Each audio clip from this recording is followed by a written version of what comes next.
Today, I'm going to talk to you a little bit about the difference between accountability and motivation. In my experience working with leaders and also as a leader myself inside of organizations, one of the things that I noticed is that when I would see accountability start to slip, that ownership start to slip in the body of the organization, I would think motivation was the problem. Well, why aren't they doing it? Aren't they motivated to go do this? I'm giving them bonuses and I promise time off and I'm going to send pizza to everybody if we get this project done on time. But accountability still slipped. What the real challenge was that the governing principle behind accountability was broken, not motivation. Everybody was motivated, but the accountability system behind it. And I call that the ownership transfer system. When my organizations were small and I could be close to every decision, it was easy for me to be around the corner or me to be involved in the conversations and know what was going on. But as the organizations that I was in had a tendency to grow, which they did, because that's the goal of every leader is to grow their organization. And what would happen was I wasn't redesigning that system to transfer ownership, the ownership transfer system, to accommodate for it. So I would continue along in the same design, assuming that I was going to get the same result. But what had changed was the structure of the organization. So that design in and unto itself was busted.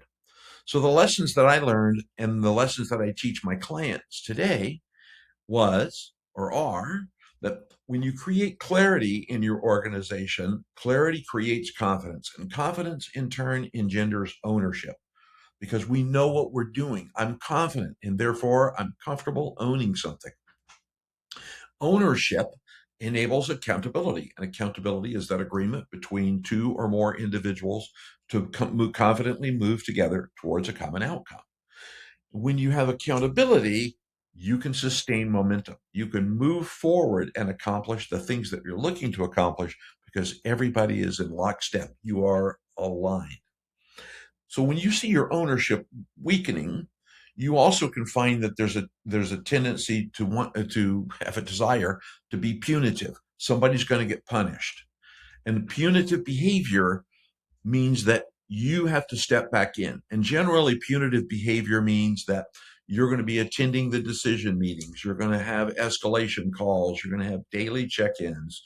You're going to put more measures and metrics and systems in place. All of that means that the weight on you as the leader goes up and the weight on your team goes up, and you've still not fixed the base problem, which is clarity. So accountability in that case isn't pressure. Accountability creates that weight because you've missed it. What you're really looking for is to create a system that remembers and put that elegance back into accountability so that you're moving forward at a sustained momentum. And that's the secret to leadership, those three steps that I just talked about. When your ownership and your leadership breaks, all of that work comes back on you. I'm Dolan White. I've been coaching leaders, been an executive for more than 40 years. And look, if you have any questions about how to implement this change in your ownership transfer system or how to even create a sustainable ownership transfer system, reach out and I'm happy to have a conversation and help you establish this in your organization, change your momentum, and create sustainable success.